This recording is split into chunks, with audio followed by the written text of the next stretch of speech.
This is Defiance Daily Dispatches for the Defiant. Welcome, friends. It's a special day because it's Wednesday. What happens here on Defiance Daily on Wednesdays is that it is our weekly mission brief.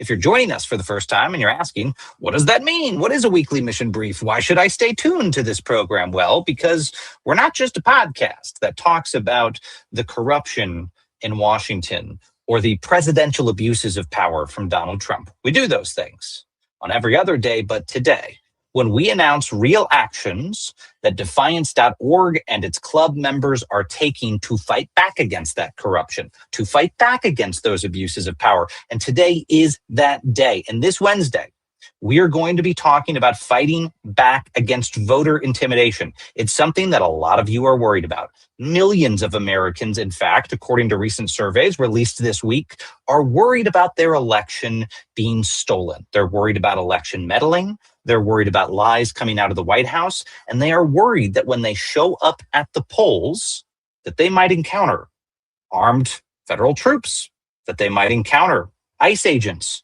Why would those types of people be at the polls? Well, because the president of the United States refuses to rule it out, He wants voters to be uncertain about whether he's going to send people to intimidate them on election day. And I'm going to tell you something right now, friends. We're not going to put up with it.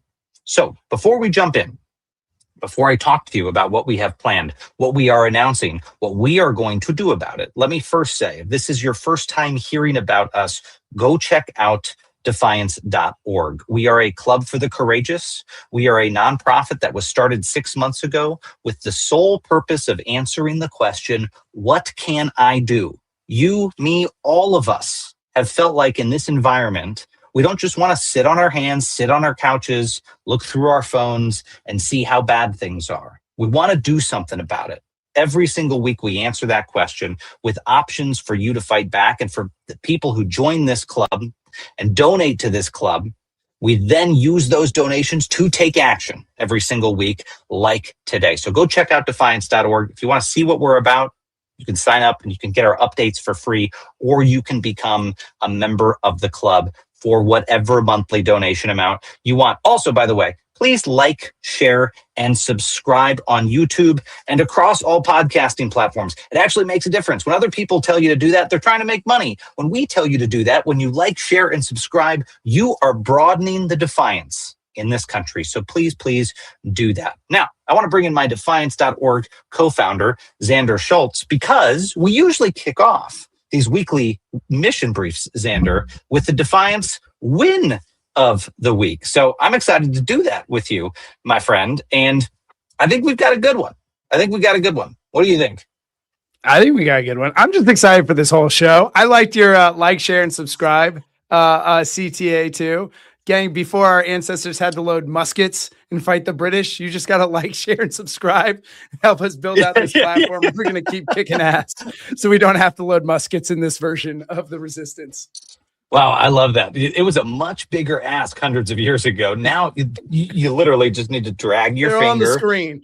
Just click the button, or if you're on Substack, hit the heart button. It helps spread the word. And you can know you're not doing it so that Xander and I build a multi-million-dollar podcast that we're going to go sell to Spotify, because unfortunately that's not what we're doing. We're building a movement to fight back against this corruption of those abuses of power. And in that vein, Xander, we have seen some very real victories. I know there's bad news out there. There's always bad news out there.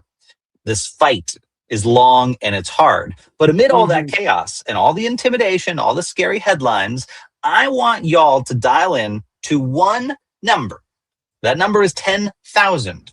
10,000. Because according to Politico, federal judges have now ruled against Donald Trump's ICE detention policies more than 10,000 times. That's a 5-figure court loss. They keep losing in court. They keep trying to do things that are illegal. Tens of thousands of things that are illegal. Now, Xander, panning out further, judges ruled that the administration acted illegally in roughly 90% of the cases reviewed. And those decisions, it's crazy. It's a crazy number. And it's even crazier when you factor in the fact that those decisions are not, as the Trump White House would have you believe, a bunch of liberal activist judges. Those decisions span over 425 judges across the country, including judges Donald Trump appointed himself. The cases involve everything from nursing mothers to parents separated from children to people detained outside immigration hearings unlawfully, and even, as many of you know, a 5-year-old boy who was on his way home from school, Liam Ramos. Now, one Trump-appointed judge wrote, quote, "This is not how things are supposed to work in America." Another judge described the administration's actions as, quote, "an assault on the constitutional order." Politico has now released those cases in a public database showing just how massive the legal defeats are for the Trump administration and the legal pushback against ICE's detention policies. Xander, this is the win of the week, and I do have to laud Politico. Since October or November of last year, they've started to pull this data together. It's been mind-blowing for folks. It encapsulates why we have said statistically this is the most lawless administration in American history. That's without exception. This presidency, by the numbers, is committing more observable crimes that the courts are pushing back on than any other presidency that we have heretofore tracked. So, you know what? For a win of the week, I think this one's pretty solid by the numbers.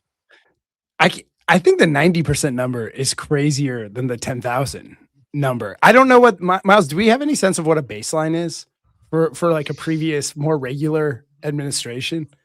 I mean, it's tough to say because what you're talking about is a lot of these immigration cases that are being brought as the administration has been running through pre-existing guardrails for how these things are conducted. So it's tough to do apples and oranges, but that would blow you out, blow you away even more. I mean, I think we're talking about orders of magnitude, bigger losses than previous administrations have suffered on immigration. And keep in mind, folks, these are 10,000 defeats for the administration just on immigration cases alone. We're not even talking about all of the other illegal conduct we've seen from the Trump administration, the challenges in the courts, the rulings against them. This is breathtaking in its scope, and it shows that Article 3 of the U.S. Constitution, the judiciary, right, the courts, they are holding and they are continuing to fight, especially the lower courts. So I know we can get hung up on a couple of bad Supreme Court decisions, but when you look at all of this in mass, Xander, as a good news story that part of this government, part of this republic is fighting back hard. Yeah, the lower courts have been a reliable member of the Defiance, kind of since the jump. I know, to your point, there's a difference between what we've seen at the Supreme Court, and there's definitely been some major disappointments there, especially in the last week with the Voting Rights Act. But the lower courts, it's been nice to see some of our institutions reaffirming what we know. There's been this gaslighting by our institutions writ large, right? Congress, the Supreme Court. It's nice to see so many judges, including, to your point you made, and this is really important, judges appointed by Trump, saying, gang, I don't care who I was appointed by. The laws are the laws. The rules are the rules. The Bill of Rights is the Bill of Rights still. And none of this is, to American standards. Absolutely right. And I'd add on to that, we've got a whole lot of time left in this administration, but unlike the period leading up to this, folks are just getting more defiant. And you're seeing that with the judges too. So if they're losing 9 out of every 10 cases now, imagine what that number is next year, Xander, because judges are fed up with the White House and the Justice Department literally lying to them in these cases. A number of different nonprofit organizations out there have tracked the false statements that DOJ has been providing to judges who've said again and again, Republican, Democratic appointed justices, it's unprecedented for the Justice Department to lose so much credibility so quickly. This is just beginning. The pushback is just beginning. And unfortunately, we know that there are going to be things that happen this year that require the courts to step in, which is part of the reason why we picked today's mission as fighting voter intimidation.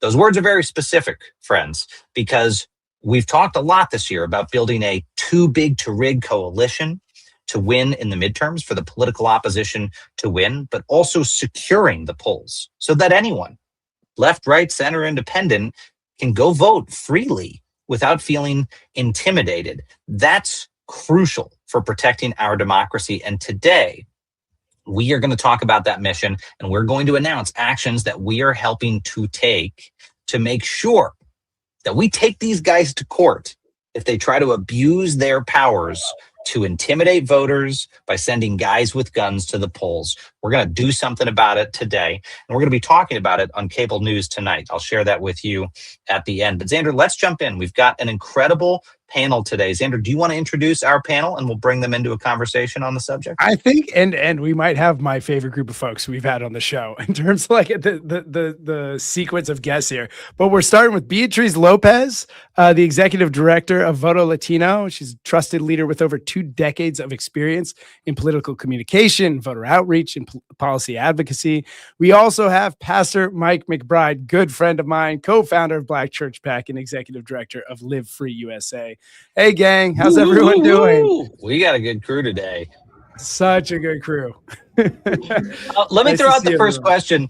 Beatriz, I want to ask you, you all do extraordinary work across the country. As you've been thinking about what needs to happen in 2026 in the midterms, tell me, does this in your mind outstrip any preparations that y'all have had to do for previous elections, just because the potential magnitude of threats coming out of the White House and the broader MAGA movement? 100%. I mean, this time around, we have to up the ante. And this is more organizing, more preparation at scale. Things that we're always preparing. All groups are on, all hands on deck. But this time we have to have preparation at scale, which means we're trying to drive people to register to vote early, do early vote, mail-in ballots. If you're interested and willing, be a poll watcher.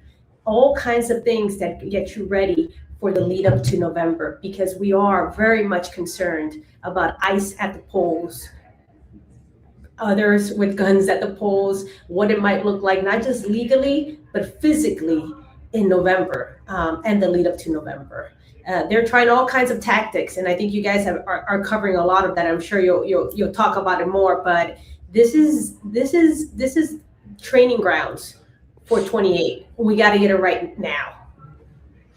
Pastor Mike, you and I have done a lot of work together over the years, and I've heard you talk about standing on the shoulders of giants. You think about King and that civil rights group that came through. You're almost having to stand side by side with giants now, because you're having to fight a lot of the same fights they fought. When you think about the dissolution of the Voting Rights Act, and then specifically, as we're talking about voter intimidation, all of the things that your forebears were working against in the past. Can you give us just a little history lesson on voter intimidation for Black communities in this country, and how in the past they've overcome that fight? Yeah, and great to have this opportunity to be with you all, and thanks Xander and Miles, and great to be with you, Beatriz. I mean, I think it's so important to acknowledge that for the overwhelming majority of our country's history,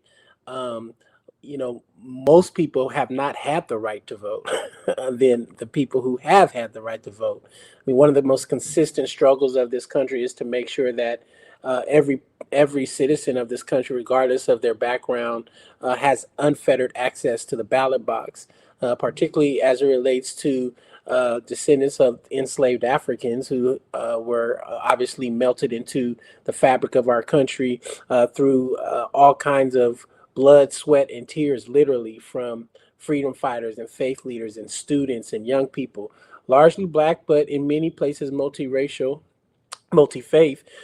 We have had to fight for unfettered access to the ballot box.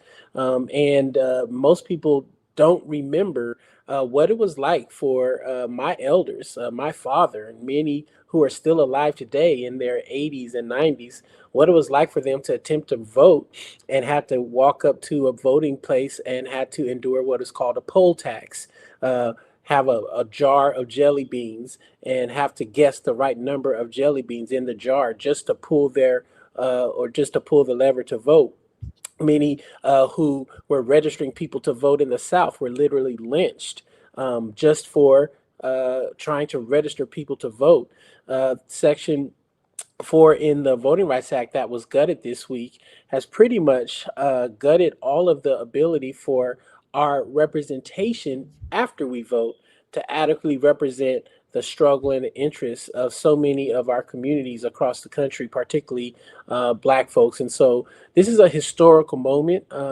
Many of our ancestors bled and died to make sure that we could have the right to vote and have representation that follows the vote. And we're in a moment where all of that is literally being stripped away. So many of us are gathering this week, May 16th in Alabama. All roads lead to the South, to remember, to reflect, but to recommit ourselves to making this country live up to its own words on paper. We are all created in the image of God. We are all supposed to have equal rights, equal access, equity. This is our fight, and we don't feel like we're going to let our ancestors, or dare I even say the country and the future of this country, down.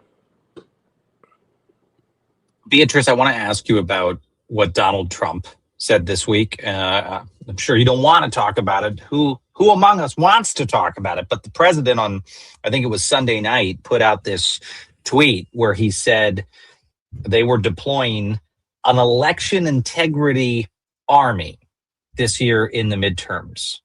That language isn't by accident. This guy knows that he's provoking. He knows that he is insinuating, like when he said, stand back and stand by to the Proud Boys who stormed the U.S. Capitol. He knows he's insinuating an actual army going to the polls, which is extraordinary.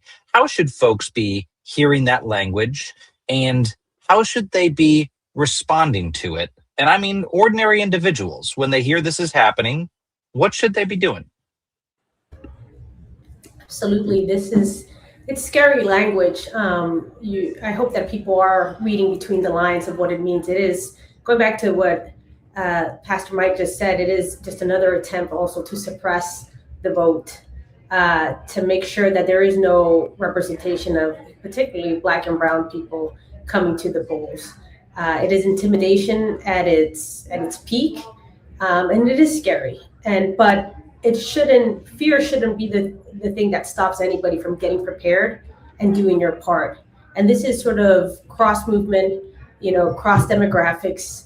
We have to be able to come together to make sure that everybody's votes safely, that they feel like they could go to the polls. That's why, I'm reaching out across demographics. It's not just I want the Latino community just as much as the Black community to feel safe, right?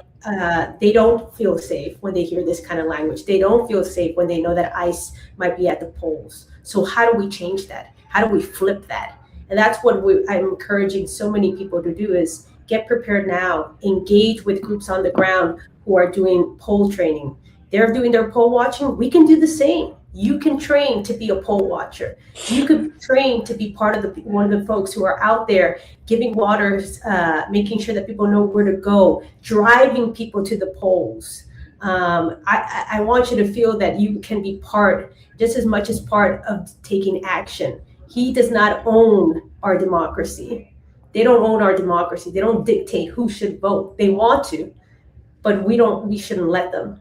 And part of doing that is being prepared, sort of informing yourself. Go to our election center, votolatino.org, to register to vote. Make sure you're registered to vote. They're trying to change the rules in so many ways. I know, for instance, Congressman Joaquin Castro, he's been holding passport fairs in Texas because people want to feel that they have the right ID to come in there. Do your part. Go to these things. Make sure you're registered. Make sure that when it's time to early vote, you're voting early, mailing in your ballots. Take these measures. See early vote as deadline, right? There's a deadline coming. And so what do you do when you know there's a deadline? You start preparing. You don't procrastinate. You got to meet that deadline. So do everything you can to be prepared to vote, but also be prepared to be an ally. Yeah. Be prepared to be an ally for the Black and brown community. We need you. And you know who I'm talking about. All the white women, the white men, we need you to be allies. People have my face. Wait a second. Miles and I have pretty similar faces. We get it. Yeah, I'm speaking to you. White guys with facial hair. Yeah. When you come up here, Yeah, when you show up there and we know that you got our back, that makes sure that that voter could go in there into the and drop out their vote. That's what we want. Yeah. That's what we want to see. You know, I'm happy you said that, because this is my follow-up question, really to both of you, but Pastor Mike, I'll start with you.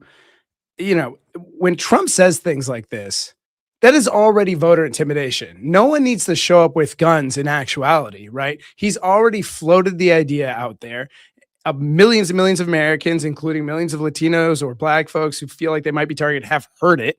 And so there's already active intimidation. And so we have a job, not just on to kind of be at the polls that day to make sure people feel safe, but to be part of the PR campaign to let people know how they can be safe and how you can get involved. Beatriz, you just mentioned allyship.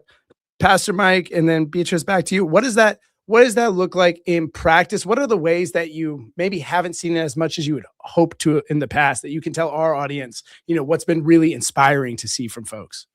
Well, that's a great question. I'll start by just saying there were so many of us, particularly in the Black community, who saw this coming a decade ago, and then we're kind of sounding the alarm, and there was all this kind of consternation around, well, he's just really a bit of a weird kind of out of the mainstream politician, but he's not really like targeting vulnerable groups like Black folks or Latino folks or immigrants or Muslims. He's just this quirky politician. He's a populist politician.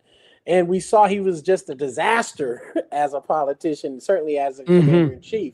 But then the second time around, through Project 2025, they really have honed in on weaponizing race, national status of whether your birthplace, your religion, your sexual orientation, and all of those things that for some of us may not be the center of our political lives, but for too many of us, it is a big part of how we make meaning and how we move throughout the world. And I think if there was one lesson I hope we learn is vulnerable people often do have a bit of a sensitivity to a threat that may kind of evade larger populations, mainstream populations. How can we all be more listening to our vulnerable neighbors who are sounding an alarm that something is awry? And we can't wait for each one of us individually to feel the pain before we all spring into action collectively. So that's one thing I would just say, if there's a bit of a disappointment, I think too many of us waited too long to actually identify this imminent threat. Now, what is a blessing?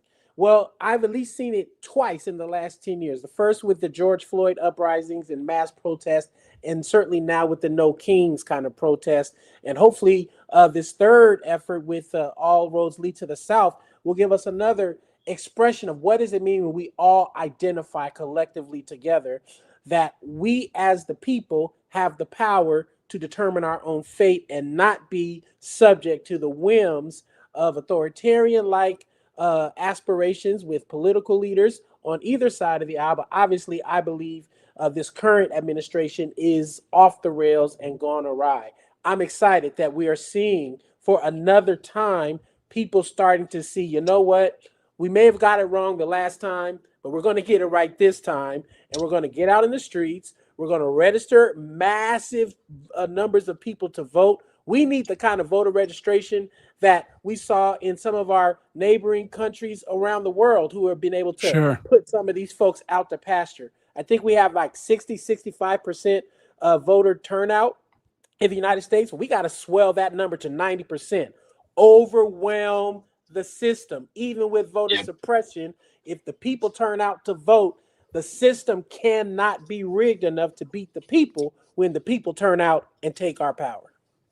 Too big to rig. I still stand by. It's maybe one of the better slogans that we've thought of, and I'm sure we weren't the first. But anyway, we'll keep saying it like we were. Beatriz, wait, Xander, did you want to put that question to Beatriz as well? Yeah. I would love your thoughts. I mean, Beatriz, you paint the picture well, but just I think we oftentimes, at least progressives in the space that listen to shows like ours, here, hey, be an ally to our community. And I just wanted to give you an opportunity to share kind of the ways in which you feel like there's the biggest gaps in allyship and how people can step up. Yeah. I think it's that's a good point, and I want to just echo everything that Pastor Mike said, which is beautifully said. But also, and one thing that caught my attention when you were talking was how we message, how we communicate to folks to this allyship. Oftentimes, we sort of like. I love how you guys are talking because you're breaking silos, messaging silos, which I call, and which the other side does so well. I've worked for years on immigration policy, and one of the things that I saw in studying how they weaponize immigration against Democrats by using immigration and connecting it to every issues. Who's taking your jobs? Immigrants. Who's dissolving your social security? Immigrants. Who's making you unsafe? Immigrants, right? They know how to thread the message, and we have to be able to do the same. And I think there's a message that we can talk about. It's not just about the democracy, but it's bigger than that, which is, look, we acknowledge your pain. People are going through a lot of economic pain right now. And all this chaotic policy to rig the elections, to make it difficult to vote, to make it difficult to show your voice, to make change. This is all connected. And I think you guys and others who are communicating to your people, to your neighbors, to your friends, to your network, it is being able to connect that thread, that message. Look, I know you're struggling economically. I mean, we just Voto Latino just did a poll recently, and the thing that struck me most was that I just saw behavioral changes happening among many Americans. It's the majority of Americans. 34% are skipping meals. 51% of Latinas feel like they're shouldering so much of the concerns of their household. There's so much financial strain. People are going into debt. This is Americans overall and acutely among Latinos as well. So people are struggling. They're feeling the cost, the cruelty, and the chaos of this administration. So we have to be able to thread that message, acknowledge their pain, give them the solutions, show them that you can actually change the status quo. We could do more. And I think we have to saturate and continue to talk to people, because oftentimes we move on from one issue to the next, to the next, the next. And we fail to sort of really persuade and give people hope, but also give people a reason to go out and vote. A third of the Latino community stayed home in 2024. They stayed home. That was like, the story was like, oh, they shifted to the right. No. A majority stayed home. And that's an indictment on us. We got to do better. We got to invest in our communities. We have to be able to talk to them. It's on all of us to continue messaging consistently and telling folks, you gotta believe us. You gotta know that we can do better, and we're with you. But first, in order to stop the bleed, we got to go out and vote. Well, Beatriz and Pastor Mike, we'll let you guys get back to the work of actually fighting this, but I also want to give you both a chance one more time to tell folks where to go. We have a very passionate, very action-oriented audience, and we're going to share with Defiance.org members how they can follow the great work you're doing. But for the broader audience that tunes in, tell us, starting with you, Beatriz, we'll end with you, Pastor Mike, where can folks follow your work? How can they get involved? Yeah. Well, after you go to Pastor Mike's All Roads Lead to the South, which is an important thing that's happening in May, you first go there, go then to votolatino.org/election center and make sure that you're prepared. Please make sure you're prepared. Register to vote. Sign up to train as a poll watcher. We need poll watchers. We need people who want to make sure that folks can safely vote. Yeah, and I'll just thank you for that plug. Yes, meet us in Alabama. Meet us in Montgomery this Saturday at 1 p.m. And if you can't make it to Alabama, we are having satellite actions all across the country in Ohio, California, Virginia, Missouri, Florida, Kentucky, Texas, New York, Maryland, Louisiana, Illinois, and Pennsylvania. This is now turning into a national movement to make sure our loved ones in the South are not abandoned or forgotten. So go to allroadsleadtothesouth.com. You can plug in. Second thing, we need support, financial resources to make sure that we are able to hire loved ones from our communities to knock on doors. The resources are coming way too late. we're finding people are not even registered to vote. They don't know if they're registered to vote. So you can, if you're listening, check your voter registration. You can go to vote.org and literally check your registration, and they have all kinds of great tools that can get your absentee ballot, get you the opportunity to understand where your polling place is. There are a couple primaries happening literally in the next 2 weeks. So we all need to make sure we're registered to vote and we're turning out to vote. And then the last thing I'll just say to you, please, beloved, let's win with love. I think we need to keep believing that love will win the day. Love for your neighbor, love for your family, love for yourself, love for creation, the country, the world. Do not become an agent of hate, of fear, of division, but love will win the day. Don't lose the love. Thank you. I feel like we should just end the program on that. I mean, if we didn't have things to announce, Pastor Mike, that would be the outro. Hold on to your love. I'll say while he's here, one of the most intimidating moments of my life is Pastor Mike invited me to one of his great events in Oakland with all these other incredible Black pastors, and they spoke, and one of them had us saying, "I see you in Zulu," and one of them had us jumping for our dreams, and then Pastor Mike said, "Hey Xander, you want to make the last speech here?" I was like, "Hey, I can open for you guys. I can't close you out, man." Well, amazing. You remember that, Pastor Mike? I do remember that, and you did not come on stage. I want to tell you. I did not. Xander was speechless for once in his life. I mean, I don't mean to blow smoke when I say this. I mean, y'all are both living legends for the work you do. Seriously, so well regarded across our pro-democracy community, and thank you for everything you are doing to protect our elections in this country. We will have you back, and hopefully we'll be there helping to fuel the fight for y'all out there in the trenches. So thank you so much for what you do. Thank you for having us. Later, gang. Thank And you. for Defiance members, also, we're having a peer Pastor Mike's Latasha Brown on the program to close out our Friday program to again talk about all roads lead to the South.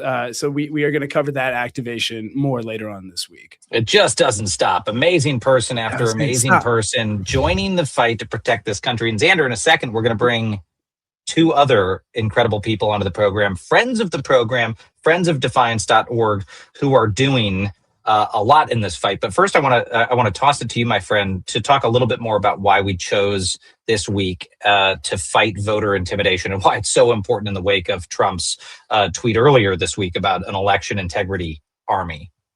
I mean, I think you just laid it out. The Trump administration is becoming increasingly desperate. They're moving away from strategies where they invest in legitimate victory, and they are finding ways to hold power by any means necessary. And they're previewing, because they're the idiots that they are, and they tweet everything at 2 a.m. They're previewing exactly how they plan to do that, including sending these armies to our polling locations to make sure a voting system that has been declared secure and safe over and over and over again in court cases that they've lost over and over again is safe. We know what that means. We know what they're trying to do. As I mentioned earlier, they're already committing voter intimidation by just talking this way. But Miles, we talked about this earlier in the week too. The court systems and the local legal systems are mostly holding the line here. And we understood that earlier when we were just a tiny 2-month-old organization and brought together a special group of prosecutors from across the United States to figure out how to hold federal officers accountable when they broke local laws. And we are now going back to that same group to talk about how to hold federal officers accountable if in case they do try to intimidate voters. And now we're a 6-month-old organization, Xander. We're toddlers. Now we're learning to crawl. Now we're learning to crawl. And because we want to celebrate learning to crawl, we're going to crawl back to an effort that I think inspired a lot of people in this community. And the genesis of this, in part, was right here on this program with one of our next guests who brought up the idea of stitching together prosecutors around the country to focus on holding a lawless federal government accountable. That when the federal government comes into communities, when the Trump administration invades communities and breaks the law, that they don't get away from it unscathed. that they get held accountable because no one's above the law. And Larry Krasner is with us, district attorney in the great city of Philadelphia, and one of his co-founders of the effort, the Project for the Fight Against Federal Overreach, FAFO, the extraordinary Mary Moriarty. You've seen her very often as well, Hennepin County District Attorney. If you don't know what Hennepin County is, you know what Minneapolis is. And Mary's done some extraordinary things there. Wonderful to have you both with us to give us the update on FAFO and what's happening, and specifically why you all and the other prosecutors you've stitched together in this network across the country are talking about elections. Larry, if you wouldn't mind, I'll throw it to you first, and then Mary, we'll jump to you. Well, good to see you guys. And what I can say is this: if people want to steal your vote, I want to lock them up. It's really not that complicated. In almost every state, there is a series of laws that apply. If Donald Trump wants to take federal officers and send them in to stop you from voting, then they are going to get charged with election interference, which is a crime in the Commonwealth of Pennsylvania. They may be charged with other things as well, terroristic threats, assault, etc. I could go on. But the bottom line is this: can we prosecute individuals, even if they are federal officials, who commit crimes in our states? Yes, we can. Can we win those cases? Yes, we can. Can those people go to jail? Yes, they can. And can Donald Trump or any other president pardon them? No, they cannot. So we have teeth. Mary Moriarty and I are toothy, and we are ready to fight. We're even. Well, you got great smiles. I mean, if we just start there, you both got great smiles, which I always assumed prosecutors never smiled. At least occasionally, you all do. And Xander, not to hog the mic on this, but I do want to ask Mary, because she's been on the front lines of this fight in Minneapolis, and certainly not going to ask you, Mary, to comment on any existing cases, but you've had to do this. You've had to fight back against federal overreach in some very high-profile cases, bring charges against federal officials who broke the law. What is the lesson for district attorneys around the country to learn from this? Because I suspect many of them looked at that and thought, oh, wow, she did it. I mean, it can probably seem like a scary thing as a district attorney to take on the behemoth of the federal government. What have you learned in the course of that?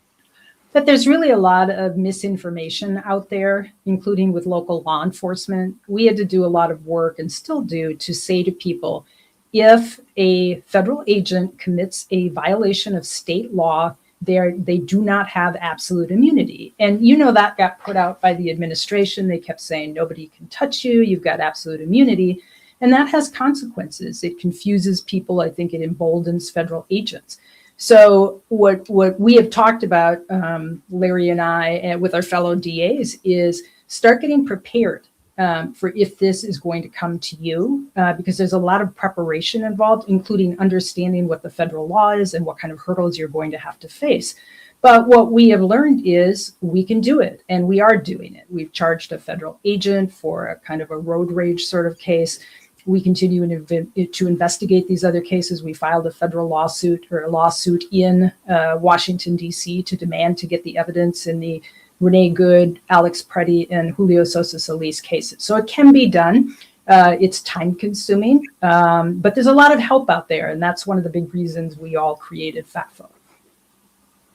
Gang, voter intimidation, I think, is a big scary term, and it's nice to know the law is on our side potentially, especially with you all working together. But what should people be looking out for, and what should they do when they see it? It's one thing to know, hey, my DA's got my back. Eventually, I don't have to worry about this. But in the moment when you're headed to the polls, what should you be looking out for, and what should you be doing when you see those signs? I'll start with you, Larry, and then we'll go to Mary.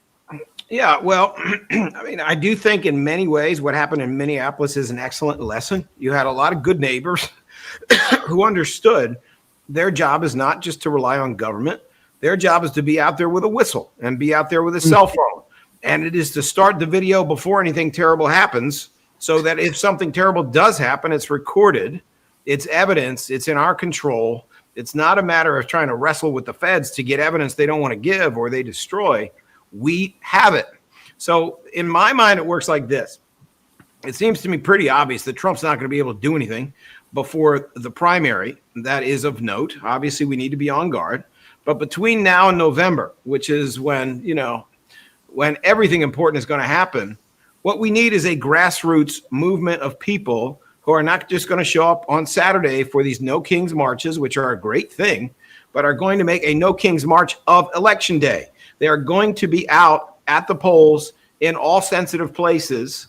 They are going to be at all the places likely to be targeted in large numbers. They're going to have their cell phones. They're going to have their lawn chairs. They're going to have their totes hats if they're, like me, and they're going to be ready so that when something happens, they can video it. They can have the evidence. They can post it on social media. The world shifted when some of these videos from Minneapolis came out. And it's because it's not because law enforcement was there helping. It is because people were there. They understood their power. You're going to vote anyway. If you're retired, I can't think of anything, or you have the day off, I can't think of anything more important than going out there with your grandkids. Get those phones up. It is not going to be workable for Trump to be stealing an election on the day that counts in November if we have a massive, unheard of number of people who are out there peacefully, nonviolently, and in a nonpartisan way guarding those polls and collecting that evidence. And once they do that, my job gets easy.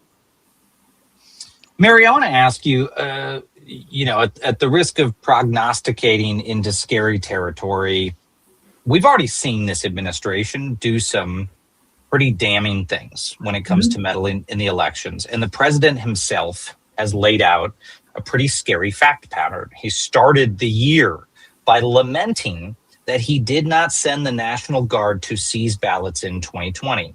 And, he implicitly invoked Executive Order 13848, which is an EO I wrote for him.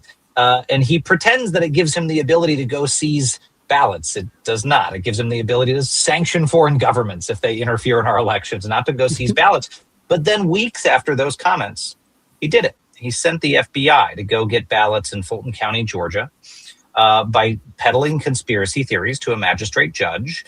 And, then the Bureau went in, took those ballots. Now, the Bureau in their filing made it seem like the reason was because there was signs of fraud and they were investigating those signs of fraud.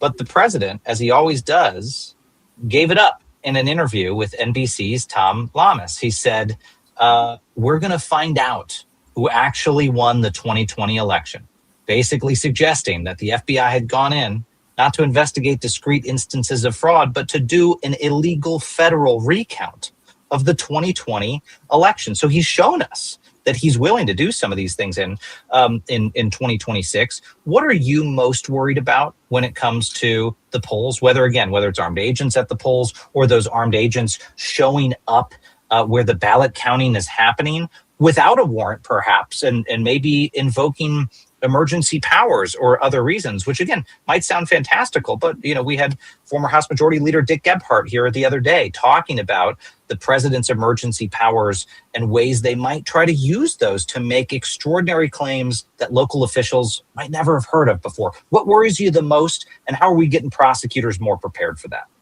Yeah, I think preparation is the key, and I think we need to take him at his word. We need to prepare. I am a county attorney, which means that my civil division actually represents our elections office here in Hennepin County. I had a meeting today, and we were talking about what preparation is going into keeping the election safe and fair. I've met with our Secretary of State, and we are all going to partner in what do we need to do to be prepared in case all of the things we could possibly imagine happen. And frankly, we've never had to imagine all of these possibilities because they were just beyond the pale, but they're not now. And so we are thinking about what happens if an ICE agent shows up, and I think you mentioned this, and demands something, ballots or a machine or something like that. Are we training the poll workers? Are we giving them a plan for what they do? Are we giving them a plan for how to recognize or ask for a warrant? What if they give you an administrative subpoena? There are all these issues. And then what are we asking the poll workers to do? The other thing that we are doing here is we're going to convene local law enforcement to make sure that they understand they have jurisdiction and to try to be working with them about what they would do if something really drastic happens, like an ICE agent, a federal agent tries to take one of the machines.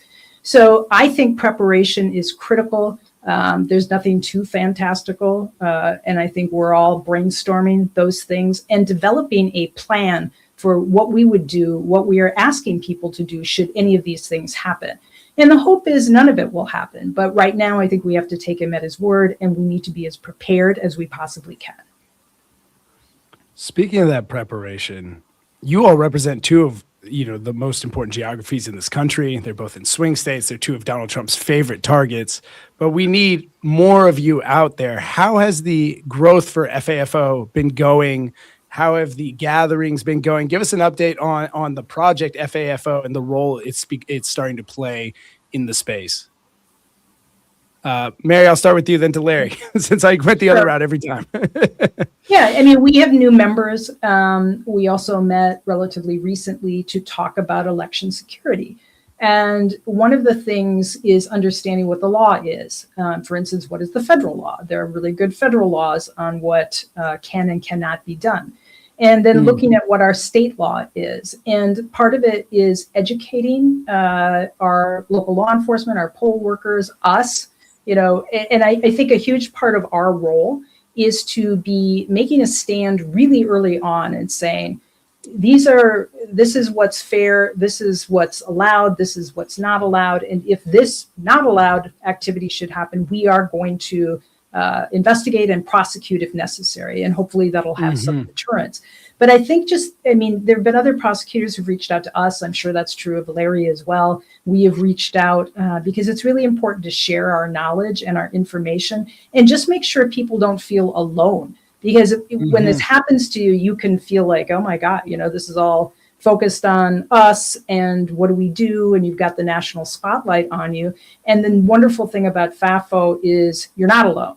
You've got a bunch of other DAs who are here to help, show up, give you information, whatever you need, they're here to help. Well, I've got to say, we're honored to have helped give this idea some wings. You all have put together a remarkable organization. And as we were looking at this week and responding to member concerns about what do we do to fight back against voter intimidation, it was sort of sitting right in front of Maya and Xander's face. We said, well, we helped spin up a remarkable group of folks that are already doubling down on this, and we should support their efforts. And so, Xander, I think we have a little bit of an update. We do, but not from me, from a dear member. So let's go to the video. Hi, I'm Chris from California. On behalf of Defiance members everywhere, it's my honor to present FAFO with a grant of $20,000 to protect our communities from voter intimidation. All right, Chris. Woo! Thank you, friends. You know this. Both Mary and Larry know this. We are in the fight for even bigger amounts, but we wanted to make sure that this week, as you all are undertaking efforts, in addition to holding those federal immigration officials accountable, to preparing for election threats, to help fuel that fight. So congratulations, and thank you honestly so much for what both of y'all are doing. Now, Mary, tell me, are you guys going to go spend this on a wheel for a Lamborghini, or briefing for briefings for district attorneys? But no, joking aside, you all still have a website, federaloverreach.org. You have now stood up your own nonprofit organization that is running this. How can people get involved and help when they go to that website and sign up? What are they signing up to fund and support? Oh, I thought that was going to be a Larry. One of the things I do have to say this, I am really fortunate. I have an office of over 500 people. We are really well resourced. We have a civil division, and most offices around the country do not look like that. And there are certainly costs that come, and we're lucky to be having the help on our prosecutions of federal agents of two litigation groups in Washington, D.C., but that isn't always going to be the case. So resources are incredibly important to people. And that's one of the things that we're trying to grow here. not only the moral support, but financial support for DAs across the country. Well, Larry, I'll give you a stab at it too. As you guys are thinking about the big picture, this is a nonprofit network of prosecutors. I'm sure that folks in Donald Trump's orbit will try to create the boogeyman that somehow this is the Bilderberg group of secret prosecutions, but y'all are public servants that are sharing knowledge on how to make sure we protect Americans' constitutional rights, regardless of if they've got an R or a D or an I next to their names. What does the future look like for FAFO? The future for FAFO looks bright. I mean, the truth is we are prepared. It was an idea. Now it's a reality. We are hearing from prosecutors around the country. The most trusted ones are in the room strategizing. Others who we don't know, but are going to have trouble pop up in their zone, we're going to support them along with our network. As long as in good faith, they're trying to protect people's constitutional rights, that's going to happen. As for all those who have supported Defiance, or they support the work of FAFO, or they support the work of GTFO ICE, which is another great organization associated with Defiance. Your nickels can help, and your feet can help. Being out there, being a visible presence, being willing to collect that evidence is something they are never going to defeat. If you have any questions about that, think about the photography from Tiananmen Square from back in the day, that one person standing up to a giant tank. That's what we're talking about. Those are the images that change history and change culture forever. And those images are collected by people who are on the right side. So we are here for you. We know that you are here for us. We are going to win because haters lose, but we need your help every step of the way. Larry Krasner, one more time. What's going to happen if someone tries to intimidate your voters? What's going to happen to them? We're going to lock their asses up. There we go. need to leave with that Philly toughness, baby. Hell yeah, Larry. I gotta tell you, friends. I'm a libertarian conservative. Xander's a socialist. You all, it doesn't even matter what type of voters are electing you into office. You're the type of public servants that inspire both of us. We are so grateful for everything that you are doing in Hennepin County, in Philadelphia, all the other prosecutors who are members of the organization. We'll remind folks ad nauseum to go help support the effort that y'all have stood up at federaloverreach.org. But in the meantime, we look forward to hearing the great work that you're doing. And hopefully you've scared away the feds. But if we haven't, we're here. Amazing. Thank you, Mary. Thank you, Larry. We're really grateful. Thank you. Thank you. Thanks for everything. Xander, it's so much fun planning to have the two of them on today. I mean, when you and I were talking about it earlier in the week, we were basically just saying, look, this is why speed matters in this fight. If we had tried to put together a steering committee and do a focus group and all of these things to figure out how to stand up another organization to do this, it wouldn't have happened yet. But because Larry Krasner moves fast, because people like Mary Moriarty are brave and in the crossfire as the feds go in, this happened in days that we went from idea to execution. And now it's formally its own organization separate from Defiance.org. And we get to proudly come and support the work that they are doing, not just against immigration authorities, but now to protect our elections. How do you feel? Just an honest question. How do you feel, man? I think this is really exciting to see stuff like this come to fruition. One of my favorite party tricks is if I can get a good idea of ours in the hands of more competent people than myself. And then you come back to the table 2-3 months later and it's taking flight and they're kicking ass. And this is definitely one of those things. And what I love about those two in particular, we talked about earlier in this conversation, we talked about voter intimidation is already happening when Trump says, I'm going to send armed people to the polls.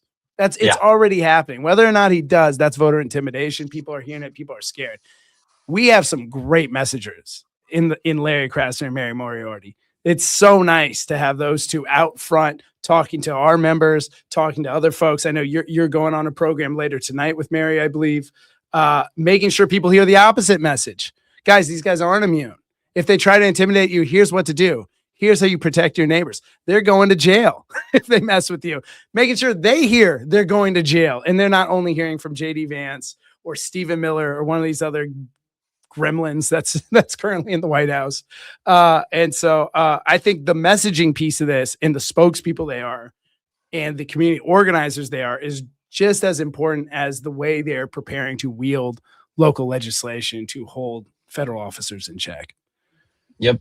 Well, and let me also remind Defiance.org members who are watching, you did this. It's not, we're not saying that to make folks feel good. And really there was like a secret billionaire who came up with this idea. Nope, not how it happened. I don't care how desperately these stupid ass Trump loving trolls want to say there's boogeymen pulling the strings. No, a grassroots group of thousands of people around the country said, we're sick of this. Can't we get people to actually sue these agents for obviously breaking the law? So many of them getting filmed breaking the law in Minnesota. And so y'all did this. Y'all funded the stand-up of an effort to go bring those prosecutors together around the country so that they know how to fight back lawfully against the federal government violating your constitutional rights, whether it's through immigration enforcement, whether it's intimidation at the polls. That did not exist before. It exists now because of you. Xander, if that was the only thing Defiance.org had done in 6 months, I would still be incredibly proud of this community and what they've achieved. But it's one of, I don't know, how many weeks have there been in 6 months? It's one of whatever that ends up being. We're like, we've probably funded close to 24 different efforts since we started. That's one of those nearly 24. And I just have to say, like, for a little tiny scrappy group that was built off of nothing, congratulations, folks. You were doing real things to fight back against this craziness. And we're not going to be intimidated. They're going to try to intimidate us about stuff like FAFO. Yeah, we're trying to poke the bear a little bit because FAFO means, pardon my French, it means fuck around and find out. That's what they say to us, right? Yeah, this administration has been saying to the American people, FAFO. The defense secretary says FAFO. The president's little meme posting allies say FAFO. Well, you know what? Local prosecutors around the country, they are now saying that. But the thing they're wielding is not shit posts and memes. It's the United States Constitution and state law. And I am so, so proud of this community for standing behind them. So anyway, that was a longer thanks than I wanted to put out there, but thanks to the Defiance.org community for making something like this happen. It is having a real impact. You were in a flow state. It was good. When you're in a flow state, don't apologize, Miles. I was digging it. Should we get into our actions of the week? Yeah, tell folks what the actions of the week are. Let's do it, gang. At the top, we usually don't ask you to give any more money than the money you're already given to Defiance. We try to make the most of that community money. But I'll say there are a number of BIPOC-led community organizers thinking right now about how to protect their communities, how to message to their communities. And as Pastor Mike said, they need to hire beloved members of their communities to get out there, talk to their neighbors, make sure they have the right information, make sure they know how to stay safe and still have their voice be heard this election season. And so to the extent you can, support a BIPOC-led community organizer. We had two on today, two great national organizations. We had Voto Latino and Black Church PAC, or Live Free, as Pastor Mike's C3 is called. But you can also look locally, and there's groups all over. If you go to Movement Voter Project website, they have lists of organizers in every state. That list can help you find an organization you care about. We need to make sure our Latino and Black and Brown neighbors know how to stay safe, but know how to make sure their voice is heard and they are part of that Too Big to Rig coalition come November. Number 2, tell your DA to join FAFO, FAFO, fight against federal overreach. We just heard from 2 of the lead district attorneys from across the country and 2 of the founding members there. We are ready to expand. This group has been getting together. They know how they work together. They know how they gather. They know how to be effective. And now they're ready to bring other folks into that fight. And so not only should you reach out to your district attorney, but your homework is get 5 neighbors to do the same. Get 5 neighbors to do the same. The ask is to ask your district attorney to reach out to hello@federaloverreach.org. Email them saying, I want to get into that fight. We'll follow up via email with a script to email them. So we'll keep this easy for you. You'll get that email tomorrow morning. But your task, find 5 of your neighbors. Don't email that. We'll give you a note you can send to your local prosecutor saying, hey, you, local prosecutor, should send an email to join FAFO. To give you a sense, too, because sometimes that sounds, a lot of people don't even know. What is a local prosecutor? There are a couple thousand local prosecutors across this country, okay? This is the person who's either elected or appointed in the area you live to protect you by bringing lawsuits against criminals, by charging people who rob banks, by going after murders. And in this case, hopefully, they don't have to do this, but if the federal government breaks the law to violate your right to vote, you want that local DA to say, I'm not going to put up with it. And most of those local DAs, those thousands of people around the country, they ain't trained for the possibility the federal government's going to swoop in and violate fundamental constitutional rights. Most of them are thinking about, again, the robbers, the murderers.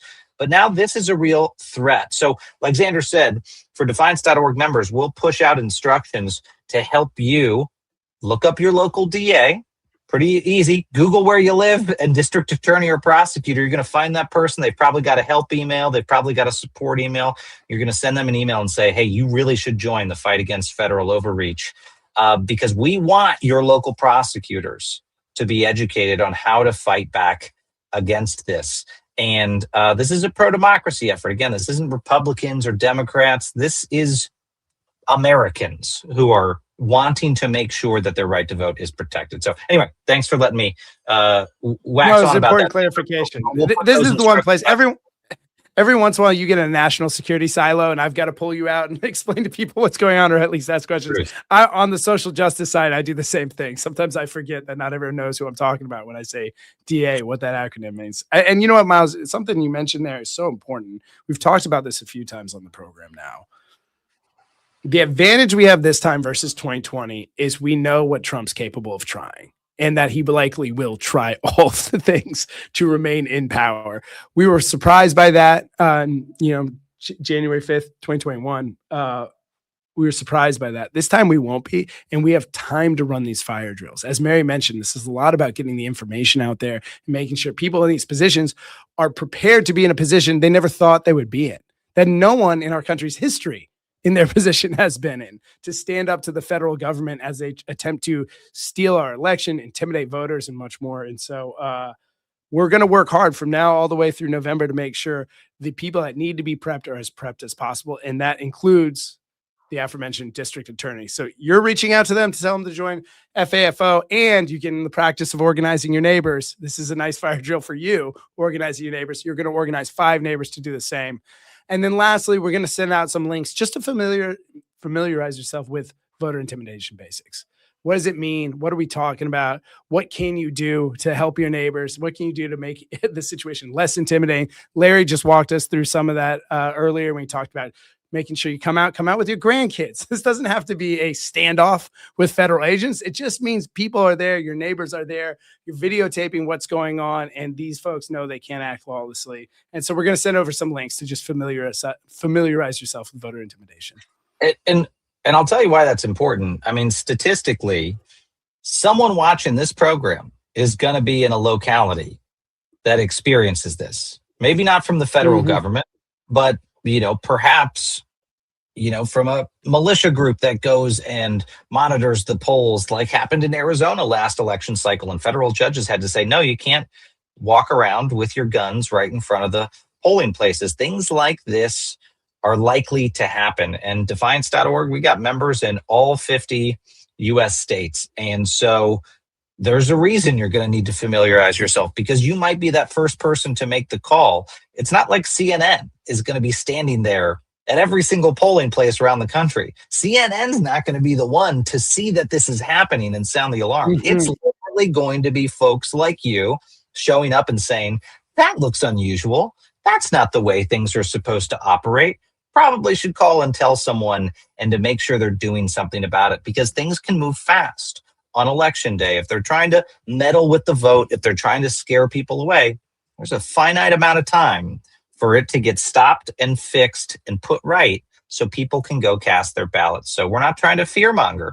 We just want to make sure that people are prepared. So like Xander said, we'll share out some of those links for what to be looking for and organizations who can keep you up to speed on what might be happening. Mm-hmm. And lastly, as always, we have a badge for you. It's already posted on our socials. Post a badge. We get up that badge. I like to post it I like to repost. Ooh, that's a good one. Our badges are increasingly getting more badass. They stepped up immediately when Mercedes took this task on and took it away from me. Our badges got so much better as soon as Mercedes. Oh, there it is. Right there on Instagram. So I just reposted it on Instagram. I like to, Xander can't stand when I do this old guy thing and I like sit here while we're live and I make sure to repost it. But I want to give you time to do the same. If you're sitting there or you're at a Defiance weekly mission brief watch party around the country. All right, I'll do it. Pretty easy to pull out your phone. All you got to do is repost it. This helps spread the Defiance. It helps make people aware. And also, y'all deserve the credit for what you're doing. And now I'm saving the image so I can then post it, Xander, on Substack as well. And if you like old guy content like this, meet us next week where we're FaceTiming just the top half of our head. as my grandpa did for his last 10 years. That's right. Wait, what was the thing that Larry Krasner said earlier that he was going to do? Oh, man, he had such a great quote. I wanted to write that in my post. He's a quote machine. I don't know. He told everyone, he's telling everyone was going to jail. It's in the comments somewhere because people were repeating it. Dude, I think, and I said it at the top, just heroes throughout this show. Heroes the whole way through. Unelected folks, right? Community organizers, national nonprofit leaders that are organizing critical communities that are part of the Too Big to Rig coalition. Elected officials that are wielding local laws to fight back authoritarianism.